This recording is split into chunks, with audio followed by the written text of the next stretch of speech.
They mocked her in the witness box. Laughter rippled through the courtroom as the 12-year-old girl claimed her absent father was Special Forces. The judge exchanged knowing glances with the attorneys. Her uncle shook his head sadly. For 5 weeks, they had painted her mother as delusional, feeding her daughter military fantasies about a man who never existed. Then the heavy oak doors swung open. The room fell silent. What happened next changed everything. Some truths remain hidden, not because they are lies, but because they protect the people we love most. From which city in the world are you watching this video today? If this story resonated with you, consider subscribing. Every family has untold sacrifices, and some heroes never seek recognition even when they deserve it most. The Franklin County Family Court buzzed with whispers on day 37 of what locals had begun calling the Callaway Delusion. Reporters from the county paper scribbled notes while the regular spectators who had nothing better to do than watch the disintegration of a family adjusted themselves on the hard wooden benches. 12-year-old Naira Callaway sat rigid in the witness box, her navy dress impeccably pressed with just a single flaw, a small military pin that seemed oddly out of place on a child. Her auburn hair was pulled back severely, making her appear older than her years and highlighting eyes that somehow managed to look both terrified and resolute at once. Judge Thaddeus Rowan checked his watch for the third time in 15 minutes, making no effort to hide his impatience. After 5 grueling weeks of testimony, his tolerance for what he privately viewed as an elaborate family fantasy had worn dangerously thin. The chambers behind him displayed numerous photographs of himself with various political figures, silent witnesses to his considerable influence and authority.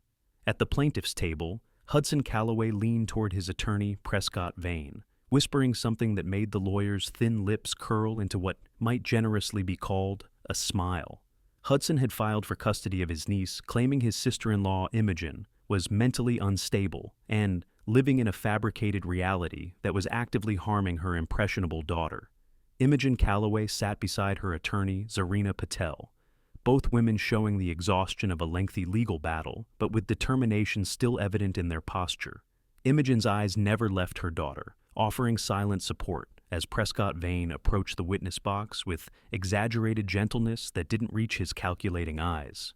"Naira," Vane began, using the tone adults reserve for children they believe are either lying or confused. "You've told this court repeatedly that your father couldn't attend your birthday celebrations because of his work. Would you please remind the court exactly what kind of work prevented him from being present?" He let the question hang in the air, a trap waiting to be sprung. Naira swallowed hard, her fingers brushing against the pin on her dress as if drawing strength from it. "Because he serves in Special Forces," she replied, her voice barely audible before she took a deep breath and continued more clearly. "The 5th Special Forces Group, Green Berets." The first snicker came from somewhere in the back of the courtroom, followed quickly by more. Vane's smile widened as he dramatically consulted his notes, though everyone knew he had memorized this particular point. "Interesting. And yet military records show no Archer Callaway in any branch of service for the past 20 years. Not in the Army, Navy, Air Force, Marines, or Coast Guard." Vane turned toward Imogen, his expression hardening. "Is that something your mother told you to say?" Before Naira could answer, Judge Rowan removed his glasses, massaging the bridge of his nose. "Young lady, this court has been extraordinarily patient, but you need to understand the seriousness of making false statements under oath. Even for someone your age, there are consequences." Vane circled the witness box like a predator who sensed weakness. "Let's discuss these supposed deployment gifts your mother claims were sent by your father, items easily purchased online by anyone with a credit card. The postmarks, when we could find them, all trace back to your mother's workplace or surrounding area." The courtroom reporter paused her typing to exchange a knowing look with the bailiff, who shook his head slightly. "My father has been deployed on classified missions since I was 4 years old," Naira responded, her voice strengthening even as her hands trembled. "I've met him 7 times in person. He was there when I broke my arm skiing when I was 8. He taught me how to identify the major constellations." Vane produced a manila folder containing school records, holding them up with a theatrical flourish. "Your teachers note a consistent pattern of what they term elaborate storytelling and difficulty distinguishing fantasy from reality. Would you say that's an accurate assessment of your relationship with the truth? The gallery's whispers grew louder. A journalist with a local blog mouthed the word pathological to her colleague, who nodded sagely in response. Naira clutched the small pin on her dress as Vane dramatically produced a stack of emails printed on official paper. These communications between your mother and various military support groups requesting information about benefits suggest a pattern of deception going back years. When questioned, not a single legitimate military organization had any record of an Archer Calloway serving in any capacity that would warrant— "That pin was his," Naira interrupted, her voice stronger than it had been all morning. "He gave it to me the last time I saw him. He said it would protect me when he couldn't be here." The laughter was no longer subtle or contained. Someone in the gallery actually snorted. Judge Rowan banged, his gavel perfunctorily, but even his own mouth twitched with poorly concealed amusement. Zarina Patel rose quickly to her feet. "Your Honor, I object to this line of questioning. My client's daughter is being publicly ridiculed in this courtroom." "Overruled," Judge Rowan replied flatly. "The credibility of witness testimony is central to these proceedings, Counselor. You opened this door when you put the minor on the stand." Vane smiled appreciatively at the judge before turning back to Naira. "Let's move on to the photo album your mother keeps. The one with pictures supposedly showing your father in various locations around the world." From the evidence table, he retrieved a leather-bound album and opened it to a marked page. "This photo, which your mother claims shows your father in Afghanistan in 2018, appears to have been digitally altered according to our forensic analyst. The lighting on the subject doesn't match the background, and there are clear pixel inconsistencies around the edges of the figure. That was when he was stationed at Forward Operating Base Connolly," Naira said firmly. "He wasn't supposed to tell us where he was, but he wanted Mom to know he was safe." Hudson Calloway sighed loudly enough for the jury to hear, shaking his head in what appeared to be genuine concern for his niece's well-being. One juror, an older woman who had worked as a school counselor before retirement, scribbled something in her notebook and showed it to the juror beside her, who nodded gravely. "Your Honor," Vane continued, closing the photo album with a dramatic snap, "I think we've established that the minor has been coached extensively to support her mother's elaborate fabrications. This testimony is not only unreliable, but represents a form of psychological harm to the child herself, precisely what my client is trying to prevent by seeking custody." Judge Rowan nodded, his expression grim.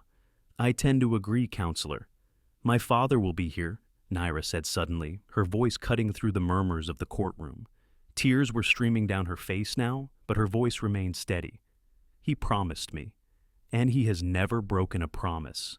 The statement hung in the air, meeting with pitying looks from the jury and outright skepticism from nearly everyone else.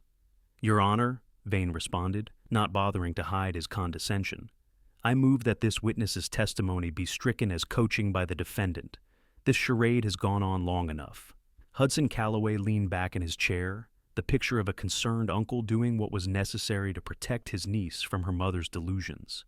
"I have dozens of sworn statements from teachers, neighbors, and family friends," Vane continued, "all attesting to the defendant's increasingly bizarre behavior over the years.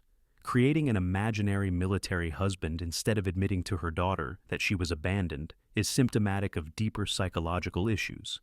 The mockery reached its peak when someone in the gallery whispered loudly enough for the front of the courtroom to hear, "Poor kid actually believes it. That's the saddest part." Imogen reached for Zarina's arm, her face pale but composed. "He promised he would be here if things went this far." "He promised." Zarina patted her client's hand sympathetically. "Imogen, we discussed this possibility. The court has subpoena power, and if your husband existed in any capacity, we would have been able to—" She was interrupted by the heavy oak doors at the back of the courtroom swinging open, letting in a shaft of bright light from the hallway beyond. The room fell silent as deliberate footsteps echoed on marble. Standing at the threshold was a man none of the regular courtroom attendees had seen before. He was tall, with the unmistakable posture of someone accustomed to command. His dress uniform was immaculate, pressed to perfection, with insignia that the few veterans in the room immediately recognized as legitimate and rare. Major Archer Calloway walked with military precision down the center aisle, flanked by two military police officers who scanned the room with professional detachment. His face revealed nothing, but his eyes were fixed on the witness stand where his daughter sat. Judge Rowan stared, his mouth slightly open, as Major Calloway approached the bench and presented a leather portfolio containing documents bearing multiple classified markings and what appeared to be a letter with the seal of the Secretary of Defense clearly visible at the top. The bailiff, a former Marine, had instinctively come to attention when the uniformed officers entered. "Major Archer Calloway, 5th Special Forces Group, Your Honor," he announced in a voice that carried authority without needing to be raised. "I request permission to address this court regarding matters of national security that have direct bearing on these proceedings." At the witness stand, Naira's face transformed with vindication and relief, though notably not triumph or gloating. For her, this was simply the natural order of things, her father keeping his promise, as he always had. Hudson Calloway had gone deathly pale, shrinking visibly in his seat as his brother's steady gaze briefly locked onto him before returning to the judge. Judge Rowan, his voice unsteady for the first time since the trial began, cleared his throat before responding. "This court will recess for 30 minutes while I review these documents in my chambers. Major Calloway, you'll accompany me, Ms. Patel as well." His gavel came down with finality, though few in the stunned courtroom even registered the sound. The courtroom erupted in confused murmurs as Judge Rowan, Major Calloway, and both attorneys disappeared into the judge's chambers. The bailiff firmly instructed everyone to remain seated, though several reporters immediately slipped out to make phone calls. Prescott Vane's junior associate sat frozen at their table, staring at the documents they had so confidently presented just minutes earlier. Hudson Calloway attempted to follow the group into chambers, but was firmly redirected by one of the military police officers, who positioned himself directly in front of the door. "This makes no sense," Hudson hissed to Vane's associate. "We verified everything, multiple times." The young lawyer shrugged helplessly. Mr. Vane handled the military record searches personally. In the witness box, Neera remained seated, her posture noticeably different. The fear that had radiated from her throughout her testimony had vanished, replaced by a calm certainty. She glanced occasionally at her uncle, who studiously avoided meeting her gaze. The journalist who had been documenting the case for weeks frantically texted her editor, "Major development. Military officer claiming to be missing father just entered courtroom. Appears legitimate. Awaiting confirmation." Behind her, 2 courtroom regulars whispered assessments of the situation. "Those were real decorations," murmured an elderly man who wore a Vietnam veteran's cap. "You cannot purchase those, and the arrangement was correct." "That man has seen combat." His companion nodded. "Did you see how the bailiff reacted?" Jackson served 4 years in the Marines. He recognized something about that uniform. Near the front, Imogen Calloway sat perfectly still, her eyes closed as if in prayer or profound relief. Several jurors watched her with changed expressions, reassessing 5 weeks of testimony through an entirely new lens. Inside the judge's chambers, the atmosphere was tense. Judge Rowan examined the documents spread across his desk, occasionally glancing up at Major Calloway, who stood at parade rest, his face impassive. "These appear to be in order," Rowan finally said, setting down a paper bearing several redacted sections and multiple official seals. "Though I admit this is the first time I've seen documents with this particular classification level." "That is because they do not typically enter civilian courts, Your Honor," Major Calloway replied evenly. Zarina Patel leaned forward. "Your Honor, given these revelations, I move for immediate dismissal of the custody petition and sanctions against opposing counsel for presenting falsified evidence." Prescott Vane had not spoken since entering the chambers, his typical confidence shattered. "Your Honor, my client provided the information regarding his brother's status. If there has been a misrepresentation, it did not originate from counsel." Judge Rowan removed his glasses, suddenly looking older. "Major Calloway, perhaps you could explain how standard military record searches conducted by this court return no results for your service history." The major nodded once. "Personnel assigned to certain units have their records compartmentalized and removed from standard database searches. My operational status has required this level of information security for the past 14 years. And your brother was aware of this," Judge Rowan stated, rather than asked. "My brother was explicitly informed of the security protocols surrounding my deployment status, yes. He signed non-disclosure agreements on 3 separate occasions. Major Calloway's tone remained professional, though something hardened in his expression. The most recent was signed less than 8 months ago, when he attended a family briefing as next of kin. Vane cleared his throat. "If I may, this raises serious questions about why you haven't been present in your daughter's life, Major. Regardless of your service status, the court must consider the best interests of the child." For the first time, a flash of something dangerous crossed Major Calloway's face. "Counselor, there is a documented record of every attempt I have made to maintain contact with my family within the constraints of operational security. That record has been provided to the judge. I suggest you review it before continuing that line of questioning." Zarina interjected smoothly. "Your Honor, what matters now is that this custody petition was filed under demonstrably false pretenses. My client has been truthful throughout these proceedings, and her daughter has been subjected to unnecessary trauma due to these fabrications." Judge Rowan nodded slowly. "I'm inclined to agree, Counselor." He turned to Major Calloway. "However, there remains the question of these security classifications and how to proceed in open court." "2 Department of Defense legal representatives are currently en route," Major Calloway replied. "They will facilitate the necessary non-disclosure agreements for all parties present. The courtroom should remain sealed until their arrival." When the courtroom reconvened 30 minutes later, the energy had transformed completely. The judge's demeanor was markedly different, now addressing Major Calloway with the respect typically reserved for visiting dignitaries. Several new individuals in dark suits had taken positions around the perimeter of the room, their presence adding an unexpected gravity to the proceedings. All electronic devices had been collected at the door upon re-entry, much to the vocal displeasure of the press representatives. "This court will now come to order," Judge Rowan announced, his voice carrying a weight absent earlier. "Before proceeding, I must inform everyone present that these proceedings are now classified by order of the Department of Defense. Each of you has signed binding non-disclosure agreements regarding anything you witness from this point forward." A woman in a charcoal suit stood.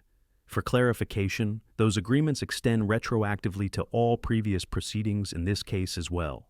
Violation carries both civil and criminal penalties." The gallery shifted uncomfortably at this announcement, but no one spoke. "Having reviewed the evidence presented by Major Calloway," Judge Rowan continued, "this court offers its sincere apologies to the Calloway family for the difficulties these proceedings have caused. The petition for custody change is dismissed with prejudice." Major Calloway now sat beside Imogen, their hands clasped tightly beneath the table. His other arm rested lightly around Naira's shoulders, who had been permitted to join her parents. "Furthermore," the judge continued, "this court finds that Hudson Calloway filed this petition with deliberate misrepresentation of material facts and in violation of multiple federal security protocols." All eyes turned to Hudson, who seemed to physically shrink in his chair as his brother's steady gaze finally locked onto him. "Hudson Calloway will remain in the custody of federal authorities pending investigation into these violations," Judge Rowan stated. "Mr. Vane, while I do not believe you were aware of your client's deception, this court expects officers of the court to perform due diligence in verifying claims of this nature." Vane nodded stiffly, his career prospects visibly crumbling before him. "The record of these proceedings will be sealed by order of the Department of Defense," the judge concluded. "This court is adjourned." As the gavel fell, the courtroom remained silent, the usual post-hearing chatter entirely absent. The bailiff opened the doors, and people filed out in unusual orderliness, carefully avoiding eye contact with the Calloway family. Prescott Vane attempted to approach Major Calloway, but was intercepted by one of the military officers, who quietly but firmly redirected him toward the exit. Hudson remained seated, now flanked by 2 of the suited individuals who had entered during recess. His face had taken on the ashen quality of someone whose carefully constructed reality had catastrophically collapsed. In the now empty courtroom, Major Calloway knelt before his daughter. "You did well," he said softly. "Better than anyone had a right to expect." Naira straightened her shoulders. "I never told them anything real, just what you said was okay to share." "I know." He glanced up at Imogen, whose eyes shimmered with unshed tears. "You both did." "Why?" Imogen asked quietly. "Why would Hudson do this?" "He knows what you do, what it costs us all." The Major's expression darkened briefly. "Control, money, the house, Take your pick. He shook his head. We'll discuss it later. Right now, we have precisely 4 hours before I need to report back. Outside the courthouse, reporters clustered at the bottom of the steps, held back by court officers and the mysterious suited individuals. Cameras raised as the Calloway family emerged, capturing the image of the uniformed officer with his arm protectively around his family. A black SUV with government plates waited at the curb. Before they reached it, Major Calloway paused, turning to his daughter. I need to speak with these agents for a moment. Wait for me in the car. As Imogen and Naira were escorted to the vehicle, Archer approached one of the suited women who had been in the courtroom, the uncle, he said quietly. Make sure he understands the consequences if he ever approaches my family again. The woman nodded once. Already in process, Major. Your commander sends his regards and apologies for the delay in authorization. My family was exposed for 5 weeks, Archer replied, his voice controlled but cold. That should never have happened. There will be a full review, she assured him. For now, your temporary duty status has been extended to 72 hours as requested. For the first time, his professional demeanor softened slightly. Thank you. When he joined his family in the SUV, Naira immediately pressed against his side. Are you in trouble because you came? She asked. No. He smiled faintly. This was approved at the highest levels. Eventually, as they pulled away from the courthouse, Imogen finally allowed her composure to break. 14 years, she whispered. 14 years of being called a liar, of watching people pity our daughter, of family events where your absence became this unspoken accusation. Archer took her hand, his thumb tracing her wedding ring. I know, and there is nothing I can say that makes that right. You came when it mattered most, she replied. That has always been enough. The SUV turned onto a quiet residential street, far from the press and the courthouse drama. For the next 72 hours, Major Archer Calloway would simply be a father and husband before duty called him back to places he could never discuss and operations that would never appear in any record accessible to civilian courts. As they pulled into the driveway of a modest 2-story home, Naira suddenly asked, What will happen to Uncle Hudson? Her parents exchanged a look before her father answered carefully. He made choices that violated his agreements with some very serious people. There will be consequences, but nothing you need to worry about. Naira considered this. He thought no one would believe us, that no one important would care enough to check. That was his mistake, her father said quietly. Assuming that no one was watching, the Calloway home looked exactly as it had in Archer's memory, though the maple tree in the front yard had grown considerably in his absence. Inside, little had changed. The same comfortable furniture, family photos arranged carefully on the mantel, Naira's academic awards displayed proudly on the wall beside the staircase. 3 hours to prepare dinner, Imogen said, checking her watch as they entered. Not much time. Archer set down his small military duffel. More time than we usually get. Naira hovered nearby, as if afraid her father might disappear if she looked away. Can I show him my science project first? Imogen smiled. Of course. I'll start on dinner. As Naira led her father upstairs to her bedroom, Imogen watched them go, her expression a complex mixture of joy and lingering hurt. In the kitchen, she began pulling ingredients from the refrigerator, pausing occasionally when she thought she heard Naira's laughter from upstairs. In Naira's room, Archer examined an elaborate model of the solar system, complete with a motorized mechanism that allowed the planets to orbit the sun at their relative speeds. This is professional quality, he said, genuinely impressed. Did you design the gear system yourself? Naira nodded proudly. I had to adjust the ratios 3 times to get Neptune's orbit right. First place at the state science fair, he read from the attached certificate. That's extraordinary. Mom took a video, Naira said, reaching for her tablet. I told everyone you watched it live from overseas. A shadow crossed Archer's face. I wish I had. It's okay, Naira said quickly. You're here now. That's what matters. They spent the next hour with Naira, showing her father everything he had missed. Photos from school concerts, a collection of rocks from family camping trips, books they had discussed over their infrequent secure video calls. Archer absorbed it all, asking questions and fully engaging with each item, as if trying to compress years of fatherhood into a single afternoon. Downstairs, the doorbell rang. "I'll get it," Imogen called up the stairs. Through the peephole, she saw a delivery driver holding a large bouquet of flowers. She opened the door cautiously. "Delivery for Calloway," the young man said cheerfully. "I didn't order anything," Imogen replied. The delivery man consulted his tablet. "Order was placed by A. Calloway about an hour ago, already paid for, including tip." Imogen accepted the bouquet with a bemused smile. Inside was a card that simply read, "For 14 years of strength. Thank you." She was arranging the flowers in a vase when Archer and Naira came downstairs. "You ordered these from the car," she said, not a question. "Technology has its advantages," he replied with a slight smile. Dinner was a strange blend of normalcy and novelty. A family meal that happened so rarely it felt almost ceremonial. They carefully avoided discussing the courthouse drama or Archer's work, focusing instead on Naira's school achievements and neighborhood gossip. "Mrs. Ellington still asks about you," Imogen told Archer. "I think she always suspected I was telling the truth." "She was military intelligence in her younger days," Archer replied. "She probably recognized the patterns." After dinner, as Naira cleared the table, Archer pulled Imogen into the living room, his expression serious. "We need to discuss what happens next," he said quietly. "Hudson's actions have complicated things." Imogen nodded.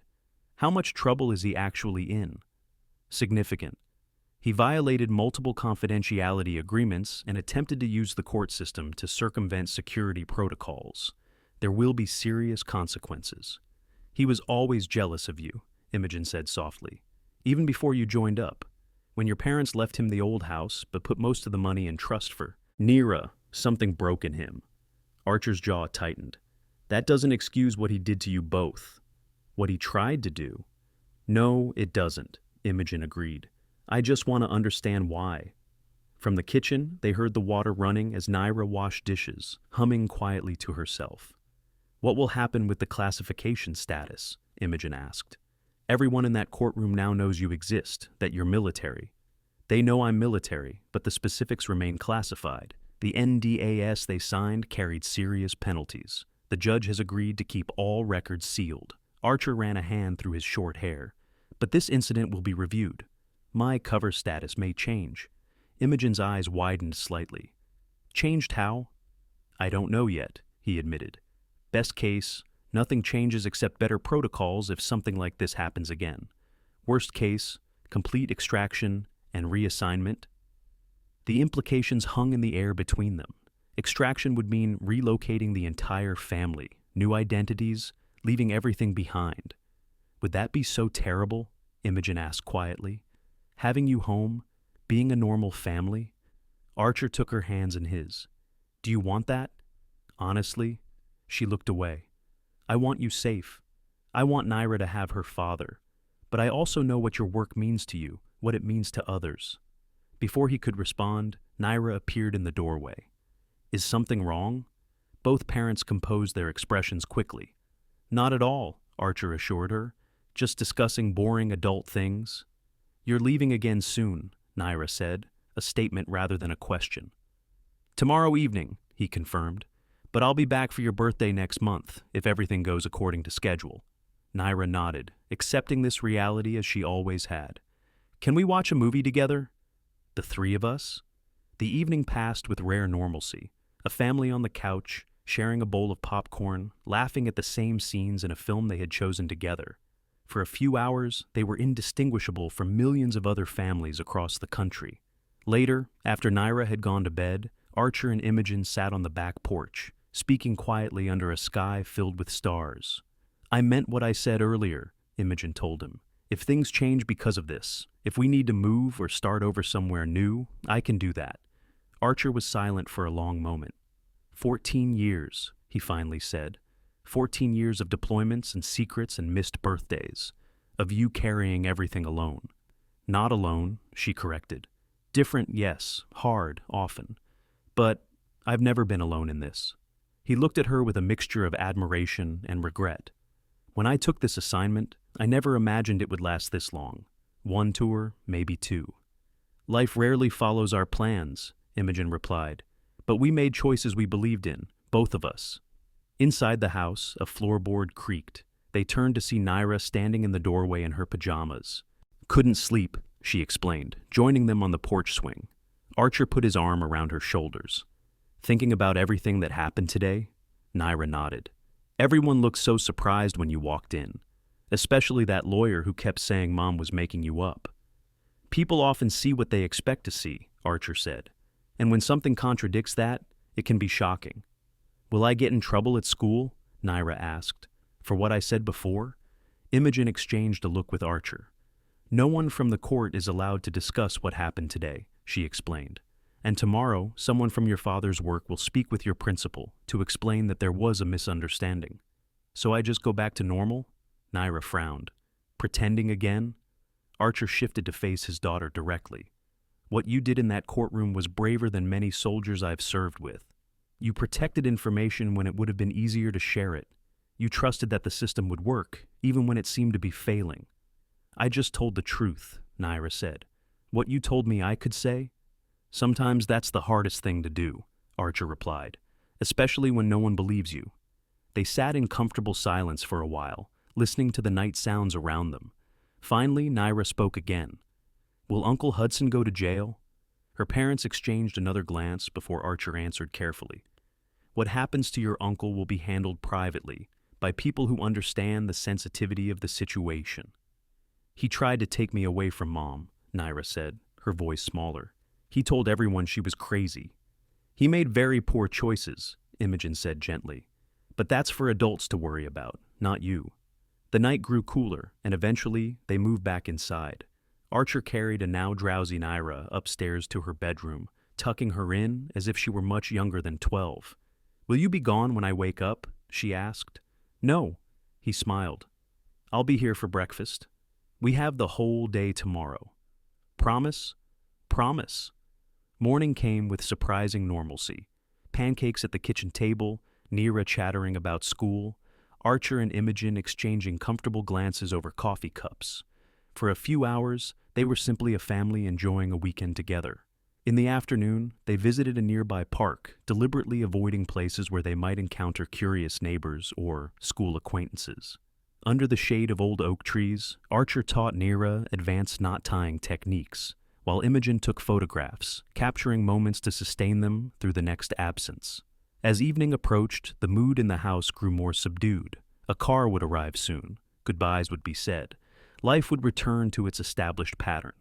Archer packed his small bag methodically, a lifetime of military discipline evident in every precise fold and placement. When he finished, he found Imogen in their bedroom, watching him silently from the doorway. I requested additional home leave for Christmas, he told her. It's been preliminarily approved. Her smile was worth every bureaucratic hurdle he had navigated to make it happen. Downstairs, Naira waited by the window, watching for the government car that would take her father away again. When she spotted it turning onto their street, she took a deep breath and straightened her shoulders. Archer descended the stairs with Imogen beside him, his demeanor already shifting subtly from husband and father back to soldier. At the front door, he knelt to Naira's level. Remember what we talked about, he said quietly. Eyes open, mind sharp. Never leave a man behind, she responded, their private ritual. That's what you taught me. I'll be back before you know it, he promised. Imogen handed him a small package wrapped in simple brown paper. From Naira, she explained. She said it's your turn to carry protection. Inside was the small military pin Naira had worn in court, now attached to a handwritten note. Come back. That's an order. Archer smiled, tucking the pin carefully inside his uniform jacket, close to his heart. With one last embrace for each of them, he stepped outside to where the car waited, its engine running. Standing at her window, Naira watched her father leave, placing her hand against the glass as his car disappeared down the street. Her face showed not sadness, but a fierce pride that seemed beyond her years. Across town, in a secure facility few civilians knew existed, Hudson Calloway sat in an austere room, facing two individuals who had explained in excruciating detail exactly how many federal statutes he had violated. His life as he knew it was effectively over, though the nature of his brother's work meant his punishment would be handled far from public view. Meanwhile, in the Calloway home, life continued. Dinner was prepared, Homework was completed. A family adjusted once again to an absence that could not be explained to others. Their story, like thousands of others across the country, would remain largely untold. Not because it didn't matter, but because it mattered too much to share. Have you ever known someone who never asked for recognition, but deserved more than anyone else?